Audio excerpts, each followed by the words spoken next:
माना तो ये गया है कि महाशिवरात्रि वह रात्रि है जिसमें शिव जी और पार्वती की शादी हुई थी। महाशिवरात्रि की रात के पहले भी तो बहुत कुछ हुआ होगा कि कैसे पार्वती जी ने बनाया शिव को। पार्वती का लक्ष्य सिर्फ शिव को पाना नहीं था, सिर्फ शिव जी को पति के रूप में जीतना नहीं था, लेकिन बहुत सारी और ऐसी चीजें हैं जो हैं बड़ी इंटरेस्टिंग। या तो आपने उसको नहीं सुना होगा या कम सुना होगा। क्यों सारे भगवान, सारे देव साथ दे रहे थे पार्वती जी का? कैसे एक बैरागी को ग्रस्त जीवन में लाया गया और ये लाना क्यों जरूरी था? बारात में कौन कौन आए थे शिव जी के साथ? शिव जी की शादी में भूत प्रेत क्यों बाराती बन के आए थे?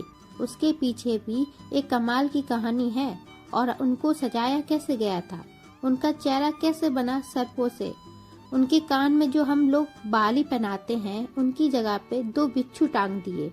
अब वो और भयंकर दिखने लगे थे, लेकिन उनके शरीर से इतना तेज निकल रहा था कि देवताओं की भी आंखें चौंधियाई जा रही थीं। आपने कभी सोचा कि ये सिर्फ 2 लोगों के मिलन, 2 लोगों की शादी का नहीं, ये पूरे ब्रह्मांड को ऊर्जा देने की कहानी थी। क्यों? शांत मन के शिव हैं, अगर आप गलती से भी उनका आहन कर लें, गलती से भी उनकी पूजा कर लें, तो भी वो खुश होके आपको अपना भक्त मान लेते हैं। तो तुम आए हो, तुम चले जाओ। मैं आया हूँ, मैं चला जाऊंगा।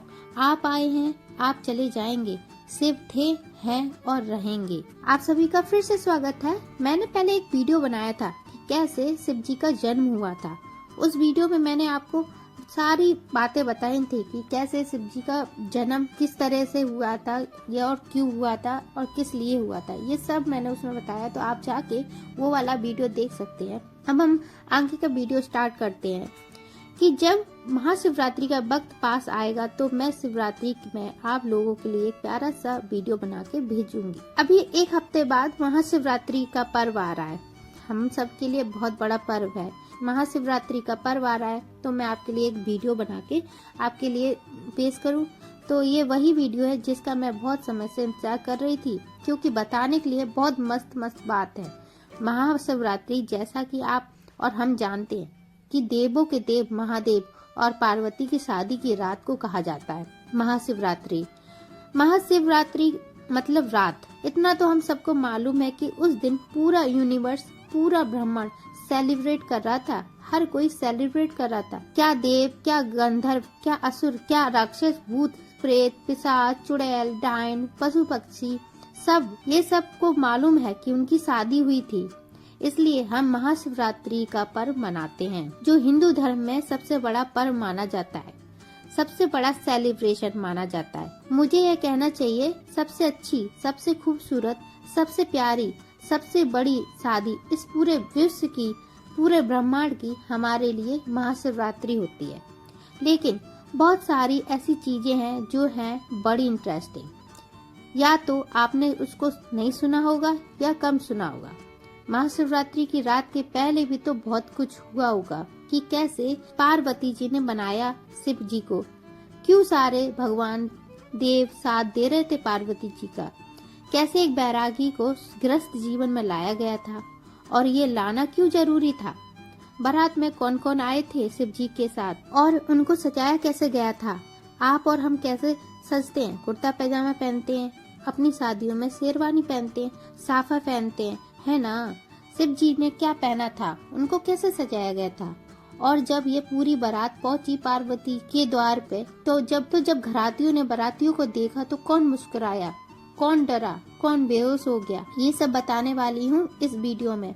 और भी 1-2 कहानियाँ सुनाऊंगी जो कहीं न कहीं इस महाशिवरात्रि से जुड़ी हुई हैं। तो आइए शुरू करते हैं। मेरा नाम नीलम है और आपको इस चैनल पर motivational story, mysteries place, book summary और मेरे खुद के ब्लॉग वगैरह सब कुछ देखने को मिलेगा। तो आप मेरे चैनल को सब्सक्राइब कर सकते हैं प्लीज, और वीडियो पूरा देखना क्योंकि महाशिवरात्रि आ रही है, उसके अनकहे रहस्य के बारे में जानने को मिलेगा। तो वीडियो को लास्ट तक जरूर देखें। ईशान संहिता एक पार्ट है स्कंद पुराण के अंदर जो बहुत ही रोचक है, बहुत ही इंटरेस्टिंग है।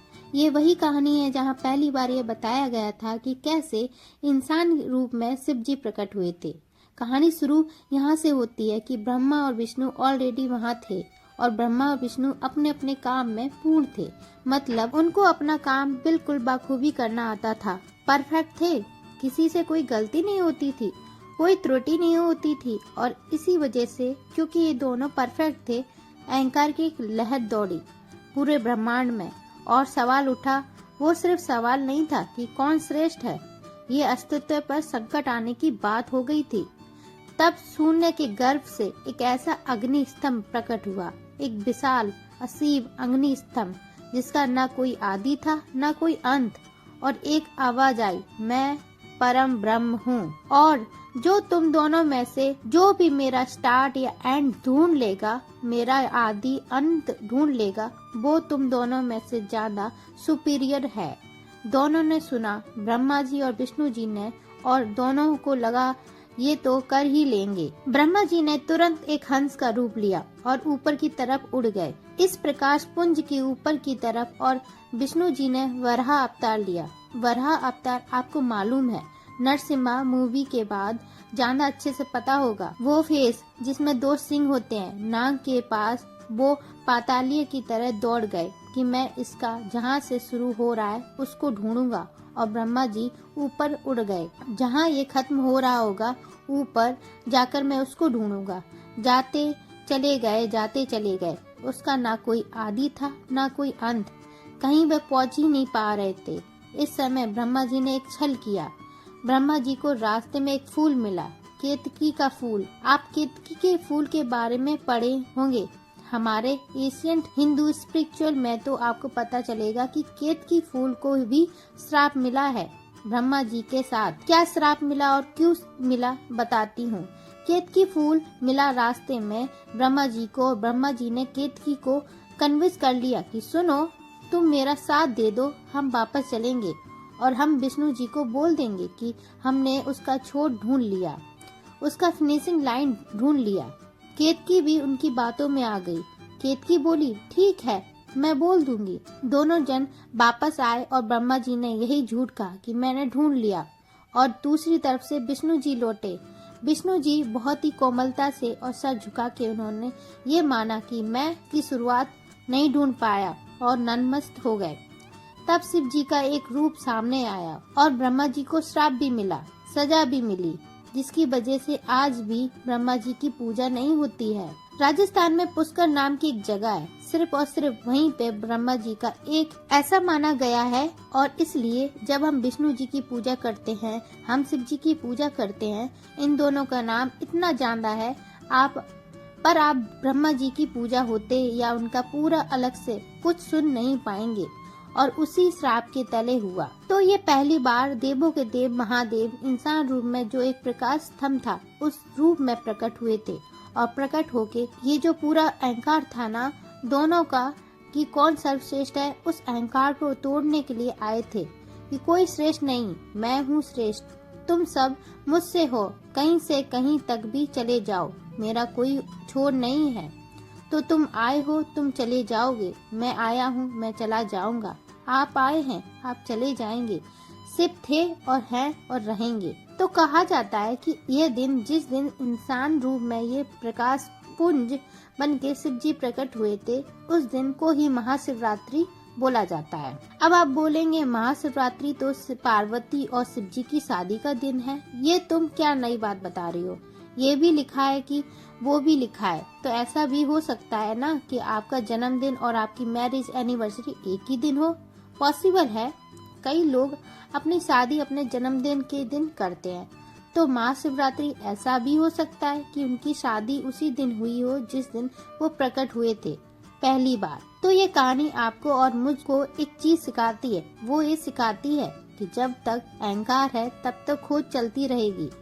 आपको शिव नहीं मिलेंगे, जब अहंकार खत्म होगा तभी आपको परम ब्रह्म शिव के दर्शन होंगे। चाहे वो ब्रह्मा जी हो, विष्णु जी हो, चाहे वो आप हो और या मैं हूँ।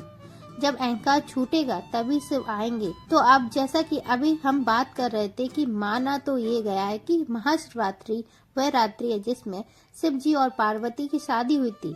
आपने कभी सोचा है कि ये सिर्फ 2 लोगों की मिलन, 2 लोगों की शादी कहानी नहीं, पूरे ब्रह्मांड की ऊर्जा देने की कहानी थी। क्यों? इसके पीछे कहानी है कि ब्रह्मा जी ने सृष्टि की रचना की, सब चीजें बना दिया, मानव बना दिया, दानव बना दिया, पक्षी बना दिए, पेड़ बना दिए, नदियां बना दी, पहाड़ बना दिए, सब बना दिया, लेकिन उनमें कोई उल्लास, कोई उत्साह नहीं था, बैलेंस नहीं था। अब आप समझ लीजिए कि एक बहुत बढ़िया मशीन है और मशीन ऑपरेशनल है जो चल सकती है, लेकिन बिना फ्यूल के नहीं चल सकती है ना, या बिना इलेक्ट्रिसिटी के नहीं चल सकती, तो उसका चार्ज ही नहीं किया जा सकता है। उसमें कोई इलेक्ट्रिसिटी नहीं है तो उतनी अच्छी मशीन भी कैसे ऑपरेट करेगी? ये नहीं करेगी। बिना फ्यूल के कितनी भी अच्छी गाड़ी हो कैसे चलेगी? नहीं चलेगी। तो सृष्टि ऐसे ही तैयार हो गई थी कि सब चीजें सही है, कोई उल्लास, कोई खुशी नहीं है उन चीजों में। और तब ब्रह्मा जी ने बैठ के तपस्या करनी शुरू की, परम आदि शक्ति की। आदि शक्ति प्रसन्न हुई, आदि शक्ति आई। उन्होंने पूछा क्या परेशानी है? ब्रह्मा जी ने बताया कि ये परेशानी है, सब कुछ है लेकिन बैलेंस नहीं है, ऊर्जा नहीं है। तब आदि शक्ति ने अपना एक नया रूप लिया, जो हिमालय की पुत्री बनके पार्वती के रूप में पृथ्वी पर आई थी और पृथ्वी को नया संसार दिया। इसलिए जरूरी था कि पार्वती शिव जी से विवाह करें, शादी करें, क्योंकि जो निष्क्रिय पड़े हुए थे शिव, इन दोनों के मिलन की वजह से पूरी पृथ्वी की ऊर्जा शुरू होती है। आप सोचिए, एक पृथ्वी है जो घूम ही नहीं रही है, स्थिर है, जड़ है, कोई मूवमेंट नहीं है। इस पूरी पृथ्वी में ऊर्जा डालने के लिए इन दोनों का मिलन जरूरी था। तो आदि शक्ति ब्रह्मा जी के रिक्वेस्ट पर, ब्रह्मा जी की तपस्या उनके आह्वान पर आई। उन्होंने पार्वती का रूप लिया, हिमालय की पुत्री बनी और फिर उन्होंने तपस्या शुरू की शिव की, क्योंकि ऊर्जाहीन शिव, जो उस समय सती के विरह में थे और बैराग ले चुके थे कि मुझे दिन दुनिया से कुछ नहीं करना, मैं तपस्वी हूँ, मैंने संन्यास ले लिया है सब चीजों से, उनको ग्रस्त जीवन में वापस लाना जरूरी था। और तब पार्वती उनकी तपस्या शुरू की ताकि ये दोनों मिलें और पूरी सृष्टि ऊर्जावान हो, पूरी सृष्टि में बैलेंस भी आए और ऊर्जा का संसार भी हो। जिस रोज इन दोनों की शादी हुई, उस दिन को, उस रात को हम महाशिवरात्रि के नाम से कई सालों से या हजारों सालों से सेलिब्रेट कर रहे हैं और आने वाले कई हजारों साल तक सेलिब्रेट करते रहेंगे। हैप्पी महाशिवरात्रि। पर कहानी और बची है। अगली कहानी पार्वती का लक्ष्य सिर्फ शिव को पाना नहीं था, सिर्फ शिव जी को पति के रूप में जीतना नहीं था। उनका लक्ष्य शिव जी को सृष्टि के संचालन के लिए जागृत करना था कि सृष्टि वापस से नियंत्रित हो, बैलेंस्ड हो, ऊर्जा आए, चलना शुरू हो। उसके लिए तैयार करना जरूरी था। ये कारण था कि बहुत घोर तपस्या की पार्वती ने शिव जी को पाने के लिए। उस समय शिव जी भी ब्रह्मांड के गहरे तपस्या में लीन थे, तो यहाँ पार्वती जी शिव जी की तपस्या कर रही थी और शिव जी अलग तपस्या में लीन थे। उनको पता ही नहीं कि फाइनली पार्वती की तपस्या पूरी हुई, शिव जी की तपस्या से वो बाहर आए और वो निकले। उनको नहीं पता था कि पीछे से क्या क्या हो चुका है। और फिर फागुन मास के कृष्ण पक्ष की चतुर्दशी तिथि को शिव और पार्वती की शादी विवाह तय किया गया। तो जैसे ही ये बात पता चली कि शिव जी की शादी, शिव जी का ब्याह तय हो गया है पार्वती जी से, पूरे विश्व में, पूरे ब्रह्मांड में एक ऊर्जा का संसार हुआ। हर कोई खुश था, पशु पक्षी, मानव दानव, गण भूत प्रेत पिशाच चुड़ैल सब खुश थे। न सारे देव खुश थे, हर पौधा, हर पानी का कण खुश, सबके सब रेडी हो गए थे कैलाश पर्वत शिव जी की बारात पे जाने के लिए। लेकिन इन सब में ये तो मैंने आपको बताया ही नहीं, तो शिव जी की शादी में भूत प्रेत क्यों बाराती बन के आए थे? उनके पीछे भी एक कमाल की कहानी है। कहानी जाती है रामायण में। तो हुआ ऐसा था, ये माना गया, लिखा गया, जब राम जी की शादी हो रही थी, पूरे अयोध्यावासी जा रहे थे, सारे देव जा रहे थे, उनमें भूत प्रेत पिशाच भी आए थे। हमको भी चलना है शादी में। वो जैसे दिख रहे थे, किसी के हाथ पाँव नहीं है, किसी का सर नहीं है, किसी के 4 सर है, एक के हाथ पाँव नहीं है, दूसरे के कई हाथ पाँव हैं। कुरूप दिखने वाले, जिनको देख के कोई भी भयभीत हो जाए, डर जाए, ऐसी शक्लों में थे सारे भूत पिशाच। तो इंद्रदेव ने ब्रज, उनका वेपन है, ब्रज का डर दिखा के उनको आने नहीं दिया। बोले तुम लोग नहीं जा सकते शादी में, तुम लोग शादी में आओगे तो शादी अशुभ हो जाएगी। तो भूत पिशाच सब बड़े दुखी हो गए। जब हमारे आने से चीजें अशुभ हो जाती हैं तो हमको आप लोगों ने बनाए है क्यों? हमको बनाते ही नहीं तो अशुभ होता ही नहीं कुछ। अब हमको भी ले आए हैं आपको पृथ्वी पे दुनिया में, और हमको अच्छी चीजों में शामिल भी नहीं कर रहे हैं। दुख से सारे भूत पिशाच कहीं कोने में बैठ गए थे। और तब आए शिव जी, क्योंकि सारे देवता आ रहे थे, शिव जी को भी बुलाया गया था। तो राम जी की शादी में जब शिव जी आ रहे थे तो शिव जी ने देखा भूत पिशाचों को एक कोने में दुखी मन से बैठे हुए थे। तो उन्होंने बताया, ऐसा है, हम जो शादी में आना चाह रहे हैं लेकिन हमको जाने नहीं दिया जा रहा है। किसको नहीं जाने दिया गया? ये सबको, भूत पिशाच, प्रेत, राक्षस, इनको जाने नहीं दिया गया है, जाना चाह रहे हैं। तो शिव जी ने पूछा, उन्होंने बताया कि इंद्रदेव बार बार अपने ब्रज का नजारा हमको आने नहीं दे रहे हैं, बोल रहे हैं कि मैं मार दूंगा आओगे तो, हम बड़े दुखी हैं। तब शिव जी ने उनको प्रॉमिस किया था कि जब मेरी शादी होगी ना तुम सब आना।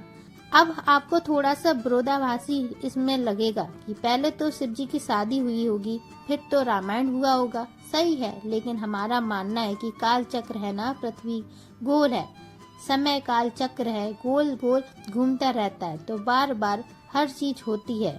कलयुग के बाद फिर सतयुग आएगा। तो एक ऐसे प्रकरण में, रामायण में, क्योंकि इनको आने नहीं दिया गया था, तब शिव जी ने उनके उदास चेहरों को देख के उन्होंने बोला था, जब मेरी शादी होगी तो किसी को नहीं रोका जाएगा, कोई शुभ अशुभ नहीं होगा, सब आएंगे, तब तुम लोग आना। और फिर फाइनली वही हुआ। फाइनली फिर जब शिव जी की बारात निकली तो उनमें सब कोई आमंत्रित थे बराबरी से, ना कोई भेदभाव था, ना कोई शुभ अशुभ था, ना कोई अच्छा था ना बुरा था, कोई सुंदर और कुरूप नहीं, सब एक जैसे शिव जी की बारात में आए थे। यह है कहानी इनके भूत प्रेत पिशाच की, इनकी शादी में आने की। तो अब पूरी तैयारी हो गई थी बारात की, लेकिन दूल्हे राजा तो अभी रेडी नहीं हुए थे। तो जब उनको बाहर लाया गया तो सारे देवताओं ने बोला कि आज तो आपका विवाह है, आज तो आपको सजाएंगे, आपको सजना ही चाहिए, आपको तैयार होना ही चाहिए। तो कुछ गढ़ सामने आए, शिव जी के गढ़, और बोले, हम लोग मिलकर आपको सजाएंगे। अब शिव जी के गढ़ उनको धन गन्ने, मोती, सोना, चांदी, हीरा, फूल, ये सब समझ में नहीं आता, साफ दिल के हैं, लेकिन है शिव के गढ़। तो शिव जी ने बोला, ठीक है, सजाओ मेरे को। बैठ गए शिव जी सजने। अब देखिए कि गढ़ों ने उनको मिलकर सजाया कैसे। उन्हीं की जटाओं को तोड़ मरोड़ कर उनका मुकुट बना दिया। उनका सेहरा कैसे बना? सर्पों से। तो उस मुकुट में सांप बांधे गए जो ऐसे ऐसे लटक रहे थे जैसे सेहरा होता है। उनके कान में जो हम लोग बाली पहनते हैं, उनकी जगहों पर 2 बिच्छू टांग दिए। बिच्छू पकड़े हुए हैं, उनके बाजू बंदी, इस जगह पे सांप बांध दिए गए।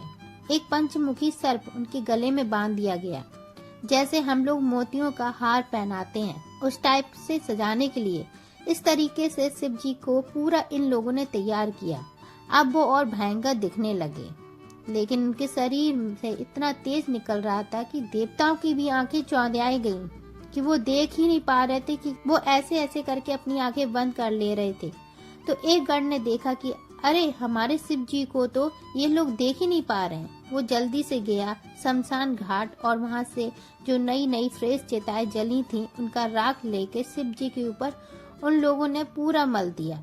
उस तेज को कम करने के लिए उनके ऊपर एक लेयर लगा देंगे ना, तो फिर देख पाएंगे। जैसे हम लेंसेज के आगे चीजें लगा देते हैं ताकि वो लाइट डायरेक्ट हमारे आँख में ना पड़े, है ना। तो ये उन्होंने अपने हिसाब से बड़ा समझदारी वाला काम किया, ऊपर से लगा दिया भस्म।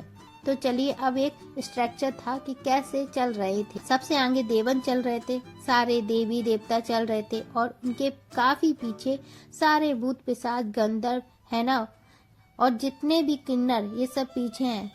अब ये पूरे बाराती हल्ला गुल्ला करके, मौज मस्ती करके, गाना गाते बजाते पहुँचे पर्वतराज हिमालय के महल में, जहाँ पार्वती पर्वतराज हिमालय की बेटियां हैं। अब सारे बारातियों को ये देख के घराती एकदम रेडी खड़े थे, और सबसे आगे कौन दिख रहा था? देवी देवता, सुंदर सुंदर। तो सभी लोगों को लगा कि जब बाराती इतने सुंदर हैं तो दूल्हे कितने सुंदर होंगे। और जैसे ही सारे देवताओं का आना खत्म हुआ तो फिर देखिए शिव और साथ में सारे उनके गढ़ भूत पिशाच प्रेत सब उनको देख के कई घराती मतलब पर्वतराज हिमालय की तरफ के लोग इतना डर गए कि कुछ लोग भागने लगे, कुछ लोग नजर नहीं मिला रहे थे। मैना देवी जो थी मतलब पार्वती की मम्मी, पार्वती की माँ, पर्वतराज हिमालय की पत्नी, वो मूर्छित हो गई, बेहोश हो गई। मतलब शिव जी को देख के वो बेहोश हो गई थी। बड़ी मुश्किल से जतन करके उनको वापस जगाया गया। वो उठी, बोली मैं शिव जी से शादी होने नहीं दूंगी। पार्वती की अब ये नया प्रॉब्लम बोले, ऐसे व्यक्ति जो थोड़ी ना ऐसे दिख रहे हैं, मैं अपनी राजकुमारी की शादी, अपनी बेटी की शादी थोड़ी ना करवाऊंगी ही नहीं। सब लोग परेशान हो गए, क्या करें। तब फिर देवता विष्णु जी, ब्रह्मा जी, सारे देवता आ गए और फिर से उनकी रिक्वेस्ट की गई शिव जी से कि आप अपने गढ़ों ने आपको सजा दिया ना, अब हमको एक मौका दीजिए, हम आपको सजाएंगे, हम आपको तैयार करेंगे। और फिर से शिव जी को तैयार किया गया। और उनके बाद जब शिव जी को तैयार किया गया और उनका जो रूप निखर के आया, जब ये सब चीजें हटा के उनको असल में एक जमाई राजा बनाया गया, तो वो इतने सुंदर थे। तब उनको एक नाम मिला, चंद्रशेखर। तब जाके मैना देवी इस शादी के लिए राजी हुई दोनों की। यहाँ से पार्वती और शिव जी की शादी हुई, दोनों का मन रखा गया। शिव जी ने सबका मन रखा, पहले भूत पिशाच और गढ़ों का बोल दिया तुम सजा लो। जब वो नहीं काम हुआ तो उन्होंने पहुँचने के बाद जब गड़बड़ हुई तो भगवान को बोला ठीक है आप भी सजा लीजिए। सोचिए कि हर तरीके के लोगों ने शिव को अपने अपने हिसाब से सजाया। इतने शांत मन के शिव हैं कि अगर आप गलती से भी उनका आह्वान कर लें, गलती से भी उनकी पूजा कर लें, तो भी वो खुश हो जाते हैं, आपको अपना भक्त मान लेते हैं। अब जैसे कि मैंने आपसे कहा था कि अगर गलती से भी आप उनकी पूजा कर लें, उनको याद कर लें, वो आपका भला कर देते हैं। इसके पीछे एक कमाल की कहानी है। बहुत समय पहले की बात है कि एक शिकारी था जिसका नाम था चित्रभानु। वो कर्जों में डूबा हुआ था, तो जिन लोगों से उसने कर्जा लिया था उन लोगों ने उसका पकड़ा और उसको एक पेड़ से बांध दिया। अब वो जहाँ बंधा था, क्योंकि वह दिन शिवरात्रि का था, कहानी है शिवरात्रि के दिन की, तो छोटे छोटे गांव होते थे जहाँ पेड़ से बांधा गया ताकि सब लोग देख सकें कि जो कर्ज लेता है वो कर्ज नहीं चुकाता तो उसके साथ क्या क्या किया जाता है। तो उसको पेड़ से बांध दिया गया और वहीं पर मंदिर था जहाँ पर लगातार शिव जी के नाम का जाप चल रहा था, क्योंकि शिवरात्रि थी, उनके नाम की पूजा हो रही थी। अब ये बंधा और ये नास्तिक आदमी था, मतलब इसको भगवान पे कोई भरोसा नहीं था। अब ये वहाँ बंधा शिव के नामों के जाप। फिर जब बहुत समय हो गया, लोगों की नजर उससे हटी तो चुपचाप वो शिकारी अपने आप को खोल के वहाँ से भाग गया। खाया पिया कुछ नहीं, सुबह से भूखा था क्योंकि उसको बांध के रखा था, तो उसको शिकार करना था क्योंकि उसको भूख लगी थी। वो गया एक बेल के पेड़ पर चढ़ गया रात भर शिकार करने के लिए, और उसको रात भर भूखा बैठना पड़ा। खाने को था ही नहीं और उसको नींद भी आ रही थी क्योंकि पूरे दिन उसको बांध के खड़ा रखे थे, थक गया था। अब जब उसको नींद आ रही थी तो उसको जागे रहना था। उसने जिस बेल के पेड़ पे वो बैठा था उससे पत्ते तोड़ तोड़ के वो नीचे गिराने लगा ताकि उसकी नींद न लग जाए। आपको जब आप कुछ करते रहते हैं ना तो आपको नींद नहीं आती, जब आप इस तरह बैठोगे तो आपको नींद आएगी। तो वो कुछ ना कुछ मोशन में रखा हुआ था अपने आप को कि मेरे को नींद ना आए। अब एक पेड़ के ऊपर कोई क्या कर सकता है। वो लगातार बेल के पत्ते तोड़ तोड़ के और थोड़ी देर में गिरा रहा था कि वो उसका बॉडी मोशन में रहे ताकि उसको नींद ना आए। इस पेड़ के नीचे एक शिवलिंग था और ये बेल पत्र जहाँ रहते शिवलिंग के ऊपर गिर रहा था। अब उसको पता नहीं था कि लेकिन शिवरात्रि के दिन उसने 3 काम कर लिया था। क्या क्या? उसने शिव जी का आह्वान कर लिया था, शिव जी जाप कर लिया था, पूरे दिन भूखा प्यासा था तो व्रत हो गया था, और बेलपत्र गिरा गिरा के वो अभिषेक भी कर रहा था। तो जब उसकी मृत्यु हुई बाद में, तो उसको लेने यमदूत नहीं, उसको लेने आए शिवगढ़, खूब सारे शिवगढ़, और तब उसको बताया गया तुम नास्तिक ही सही, लेकिन तुमने गलती से ये तीनों काम कर दिया था एक शिवरात्रि के दिन। तुमने व्रत रखा, तुमने शिव के जाप को सुना और तुम रात भर जगे रहे। तुमने बेलपत्र चढ़ाया, शिव जी का अभिषेक भी किया, इसलिए तुमको यमदूत लेने नहीं आए, शिवगढ़ लेने आए हैं और उसको स्वर्ग ले जाया गया। तो वही तो मैं कह रही हूँ कि उनका भी उद्धार कर देते हैं जो गलती से भी उनकी पूजा कर लें। इतने दयालु, इतने भोले हैं हमारे शिव जी। अब इतनी सारी कहानियां तो मैंने सुना दी, लेकिन ये सब कहानी मैं सुना क्यों रही हूँ? इसलिए सुना रही हूँ क्योंकि महाशिवरात्रि बस आने वाली है और महाशिवरात्रि के दिन क्या होती है? पूजा होती है। पर कुछ ऐसे मंदिर हैं जहाँ पे शिवरात्रि के दिन खास पूजाएं होती हैं, जिन मंदिरों की मान्यता बाकी नॉर्मल शिव मंदिरों से ज्यादा है। तो ऐसे कई मंदिर हैं जो देश भर में जहाँ पे महाशिवरात्रि के दिन बड़ी बड़ी पूजाएं होती हैं। इस दिन आप जो भी कुछ भोलेनाथ से मांगते हैं वो इच्छाएं जरूर पूरी होती हैं। महापर्व महाशिवरात्रि की आप सबको ढेर सारी शुभकामनाएं।